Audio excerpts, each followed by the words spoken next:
మరోసారి మోడీకి జై కొట్టారు జగన్. రేపు లోక్సభలో స్పీకర్ ఎన్నిక ఉండబోతోంది. ఇప్పటికే ఎన్డీఏ తరపున ఓం బిర్లా మూడోసారి ఆయన గతంలో కూడా ఓం బిర్లా స్పీకర్గా పనిచేశారు. రెండవసారి మరోసారి కూడా ఆయనకి అవకాశం కల్పిస్తే ఎన్డీఏ కూటమి నిర్ణయం తీసుకుంది. ఇప్పటికే నామినేషన్ కూడా దాఖలు చేశారు. ఇక ఇండియా కూటమి తరపున కె సురేష్ నామినేషన్ దాఖలు చేశారు. సో కొంత మొదటి అంటే ఇదొక ఉత్కంఠభరితమైనటువంటి ఎన్నిక అని చెప్పాలి. ఎందుకంటే చాలా ఏళ్ల తర్వాత స్పీకర్ ఎన్నిక ఉండబోతోంది రేపు పార్లమెంట్లో. సో గతంలో స్పీకర్ ఎన్నిక కేవలం అధికార పార్టీకి సంబంధించిన వ్యక్తులకే కైవసంగా ఉండేది. దాదాపుగా అధికార పార్టీకి సంబంధించిన వ్యక్తులే స్పీకర్గా ఎన్నుకోవడం కానీ దానికి సంబంధించిన వ్యవహారం కూడా ఉండేది. కొంత ప్రతిపక్షాల నుంచి కూడా సానుకూలంగా ఉండేటువంటి అవకాశం ఉండేది. కానీ ఈసారి ఇండియా కూటమి కూడా తమ అభ్యర్థిని బరిలో ఉంచింది. సురేష్గా ఇప్పటికే ఆయన నామినేషన్ కూడా దాఖలు చేశారు. సో ఈ నేపథ్యంలోనే కొన్ని ఎన్డీఏ కూటమిలో ఏ కూటమిలో భాగస్వామ్యంగా లేనటువంటి పార్టీలు ఎవరి వైపు ఉంటాయనే కొంత ఉత్కంఠ కొనసాగుతుంది.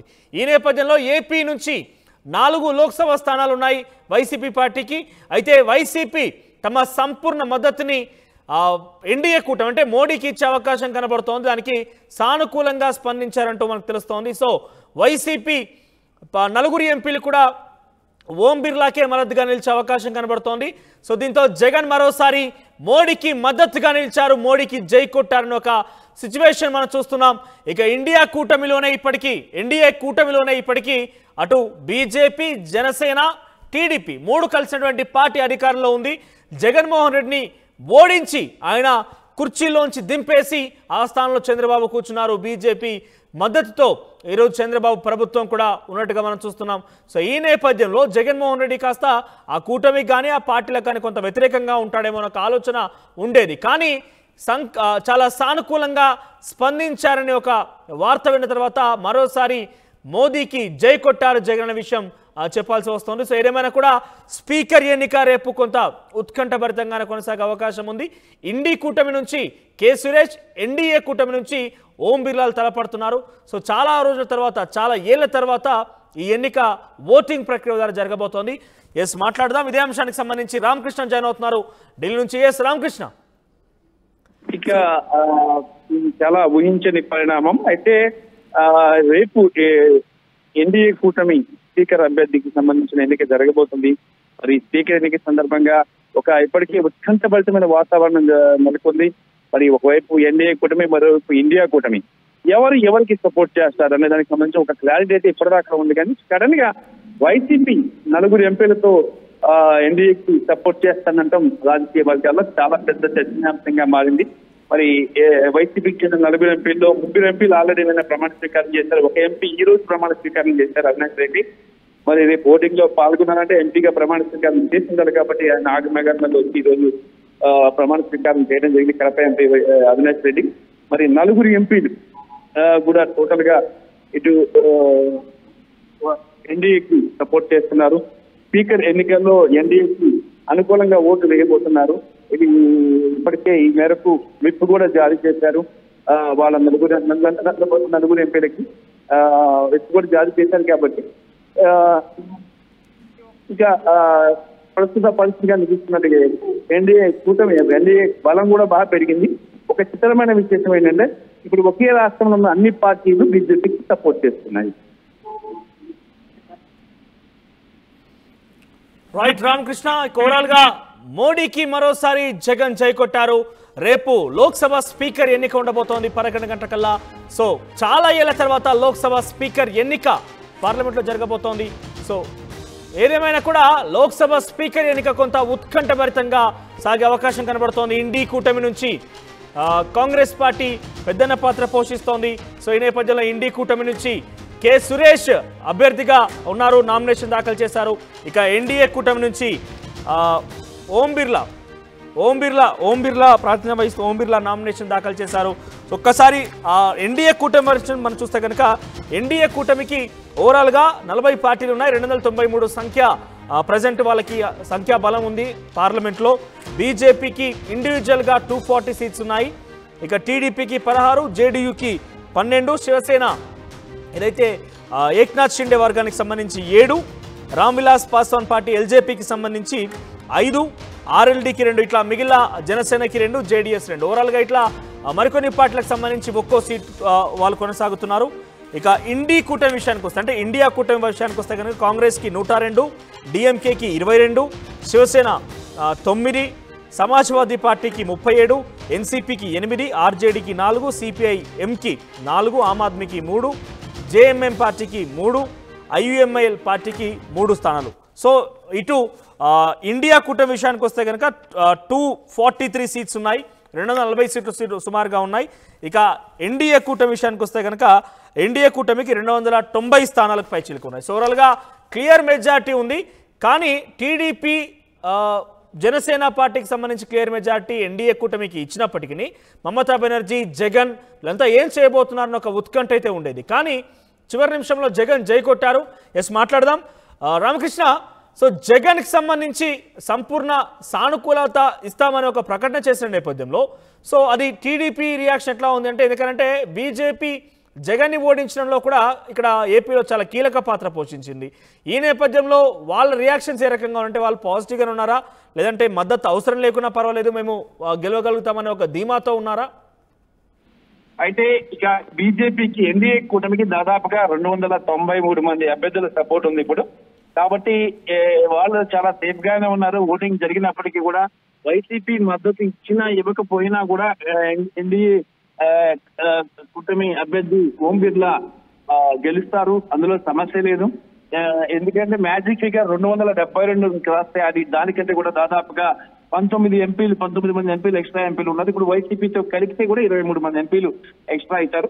అయితే ఇక్కడ ఎన్డీఏ కూటమి ఎవరు కూడా వైసీపీని అడగలేదు మీరు మద్దతు ఇవ్వండి అని. అయినప్పటికీ కూడా స్పీకర్ ఎన్నికల్లో పాల్గొనాలి కాబట్టి ఈ ఎన్డీఏ కూటమికి వైసీపీ మద్దతు పలికింది. మరి దాని మీద బీజేపీ నుంచి కానీ లేదా ఎన్డీఏ కూటమిలో పార్టీల నుంచి కానీ ఎలాంటి స్పందన అయితే ఇంకా రాలేదు బయటికి.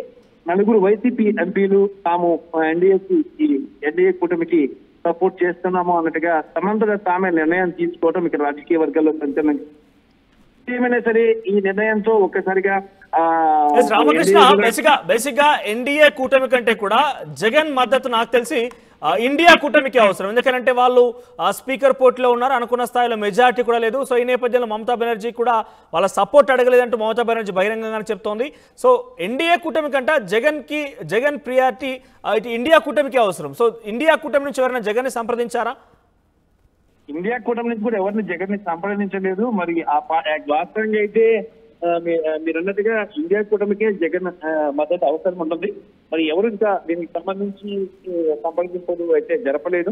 ఎందుకంటే ఇక్కడ ఒక విషయం, ఇక స్పీకర్ పదవికి డిప్యూటీ స్పీకర్ అడిగింది ఇండియా కూటమి బీజేపీని. మరి డిప్యూటీ స్పీకర్ ఇచ్చేందుకు నిరాకరించిన నేపథ్యంలో ఇదంతా తెర మీదకి వచ్చింది.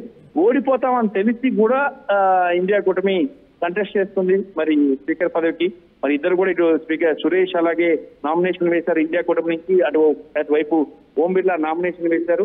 మరి ఈ నేపథ్యంలో ఇక్కడ అసలు వైసీపీ ఎవరికి చేస్తుంది సపోర్టు అనేది కూడా ఒక చర్చనీయాంశంగా మారినప్పటికీ కూడా ఇప్పుడు తాజా పరిస్థితి కానీ చూసుకున్నట్టుగా అయితే మాత్రం వైసీపీ వాళ్ళు ఏం చేయబోతున్నారు అనేది వెల్లడించారు. ఎన్డీఏ కూటమికి మద్దతు ఇస్తున్నామని చెప్పారు. ఎందుకంటే రాష్ట్రంలో చాలా ఇటీవల జరిగిన ఎన్నికల్లో ఘోర పరాజయాన్ని చేస్తున్న వైసీపీ ఇంకా ఇండియా కూటమి వైపు వెళ్తా అది అందరూ అనుకున్నారు. కానీ అనూహ్యంగా ఇటు ఎన్డీఏ వైపు తిరగడం అనేది కొంత రాజకీయ వర్గాల్లో చర్చనీయాంశంగా మారింది. ఏదేమైనా సరే బీజేపీ అయితే మాత్రం జగన్ సపోర్ట్ అయితే కోరలేదు. అయినప్పటికీ ఇండివిజువల్ గా వాళ్ళే సపోర్ట్ చేయడం జరిగింది. మరి రేపు ఉదయం 11 గంటలకి పార్లమెంట్ లో Ramakrishna will get back to again. మళ్ళీ ఒక నిమిషం మాట్లాడదాం. ఒకసారి ఆర్టీవీ స్క్రీన్ విజువల్స్ చూడొచ్చు. స్పీకర్ ఎన్నిక ఎంతటి ప్రాధాన్యత సంతరించుకుందని చాలా స్పష్టంగా అర్థమవుతోంది. సో మొత్తం నేరుగా ప్రజల చేత ఎంపీలుగా ఎన్నుకోబడ్డటువంటి సంఖ్య ఓవరాల్ గా పార్లమెంట్ లో 545 సీట్లు ఉంటాయి, అందరికీ తెలిసిన విషయం. అయితే నేరుగా ప్రజల చేత ఎన్నుకోబడ్డ వారి సంఖ్య చూస్తే కనుక 542, అంటే 542 నేరుగా ప్రజల చేత ఎన్నుకోబడ్డ వాళ్ళు. సో దీంట్లో కనీసం 50% మ్యాజిక్ ఫిగర్ అంటే కనుక 271. సో దాంట్లో ఎన్డీఏ కూటమికి 293 స్థానాలు ఉన్నాయి, ఇండియా కూటమికి 233 స్థానాలు ఉన్నాయి. సో కావాల్సినటువంటి మ్యాజిక్ ఫిగర్ 271. అంటే చాలా క్లియర్గా ఎన్డీఏ కూటమి విజయం సాధించే అవకాశాలు అధిక సంఖ్యలో ఉన్నాయి. అధిక సంఖ్య దాదాపుగా కన్ఫర్మ్ అని చెప్పాలి. 100% ఎన్డీఏ కూటమి గెలిచే అవకాశం ఉంది. ఎన్డీఏ కూటమి తరఫున ఇప్పటికే రెండవసారి, అంటే గతంలో కూడా ఆయన ఓం బిర్లానే ప్రాతినిధ్యం వహించారు. సో ఈసారి కూడా ఓం బిర్లాకి అవకాశం కల్పిస్తూ ఎన్డీఏ కూటమి నిర్ణయం తీసుకుంది. ఇప్పటికే ఆయనకి నామినేషన్ కూడా దాఖలు చేశారు. సో చాలా క్లియర్గా చూడొచ్చు మీరు, ఎన్డీఏ కూటమికి 293 స్థానాలు వాళ్ళకి సంఖ్యాబలం ఉంది. సో అవి పూర్తి స్థాయిలో కనుక వన్ సైడ్గా ఉంటే, సో ఎవరి సపోర్ట్ అంటే ఇతరత్ర జగన్ సపోర్ట్ కానీ మమతా బెనర్జీ సపోర్ట్ కానీ ఎవరి సపోర్ట్ లేకున్నా కూడా ఇండివిజువల్గా ఎన్డీఏ కూటమి అభ్యర్థిగా ఓం బిర్లా స్పీకర్ అవకాశం ఎక్కువగా ఉంటుంది. కానీ సాహసం చేసి ఇండియా కూటమి కూడా ఈసారి అభ్యర్థికి బరిలో నిలిపింది. కె సురేష్ బరిలో ఉన్నారు స్పీకర్ పదవి కోసం. అయితే చాలా క్లియర్గా వాళ్ళకి తెలుసు ఓడిపోతామని తెలిసినప్పటికీ ఇండియా కూటమి బరిలో ఉండడానికి గల కారణం ఏంటంటే వాళ్ళు డిప్యూటీ స్పీకర్ పదవిని ఎక్స్పెక్ట్ చేస్తున్నారు. స్పీకర్గా మీరు ఉన్నప్పటికీ డిప్యూటీ స్పీకర్ పదవిని ఇండియా కూటమి తరఫున ఒక అభ్యర్థి నిలబెడదామంటూ కూడా వాళ్ళు ఎక్స్పెక్ట్ చేశారు. కానీ ఎన్డీఏ కూటమి మోడీ ప్రభుత్వం ససేమిరా అనడంతో తిరిగి ఏ రకంగా సరలేదు, మేము బరిలో ఉంటామంటూ వాళ్ళు బరిలో దిగుతున్న పరిస్థితి. సో కొంత క్రాస్ ఓటింగ్ కూడా ఇక్కడ అవకాశం తక్కువగానే ఉందని చెప్పాలి. సో చాలా క్లియర్గా మ్యాజిక్ ఫిగర్ అయితే ఎన్డీఏ కూటమి వశంగా ఉంది. సో ఒకసారి రామకృష్ణ, సో ఓవరాల్గా లోక్సభ స్పీకర్ ఎన్నిక అనేది కొంత ఉత్కంఠ రేపుతుందని చెప్పాలి. అయితే ఇక్కడ మనం బిగ్ బ్రేకింగ్ చూస్తున్నాం. జగన్ మరోసారి మోడీకి జై కొట్టారు. సో దానిలో క్లియర్గా మనం చాలా సానుకూలంగా స్పందించినట్టు తెలుస్తోంది. అయితే ఇక్కడ జగన్ మద్దతు లేకుండానే ఎన్డీఏ కూటమి తరఫున ఓం బిర్లా స్పీకర్గా ఎన్నికే అవకాశమే ఎక్కువగా ఉంది. కానీ జగన్ తన మద్దతుని సంపూర్ణంగా ఇస్తున్నట్టుగా ఇప్పటికే సానుకూలంగా స్పందించినట్టు తెలుస్తోంది. సో తన మద్దతు లేకుండా ఎన్డీఏ కూటమి గెలిచే అవకాశం ఎక్కువగానే ఉంది. దాదాపుగా గెలిచేసని చెప్పుకోవచ్చు. కానీ జగన్ ఎందుకు ఇస్తున్నారనేది ఇక్కడ ప్రశ్న. ఆయన ప్రభుత్వంలో ఈరోజు ప్రభుత్వం కోల్పోయారన్నా, తన కుర్చీని తనని ఆ కుర్చీలోంచి పక్కన పెట్టారన్నా, తనని అంత ఘోర పరాజయాన్ని ఎదుర్కొన్నారన్నా కూడా అన్నిటికీ కారణం బీజేపీ పార్టీ, టీడీపీ, జనసేన కూటమే కారణం. సో అయినప్పటికీ బీజేపీలో ఆయన ఇప్పుడు స్పీకర్ ఎన్నికకి మద్దతు ఇస్తున్నారనేదే ప్రధానంగా మనం బిగ్ బ్రేకింగ్గా చూస్తున్నాం. సో ఏదేమైనా కూడా జగన్ మద్దతు ఇవ్వడం అనేది ఏ రకంగా వాళ్ళు స్వాగతిస్తున్నారు అనేది మాత్రం బీజేపీ కానీ టీడీపీ కానీ జనసేన ఇంతవరకు ఎటువంటి రియాక్షన్స్ అయితే ఇవ్వలేదు. చూడాల్సిన అవసరం అయితే ఉంది జగన్ సపోర్ట్ని వాళ్ళు ఏ రకంగా తీసుకుంటారనేది అయితే.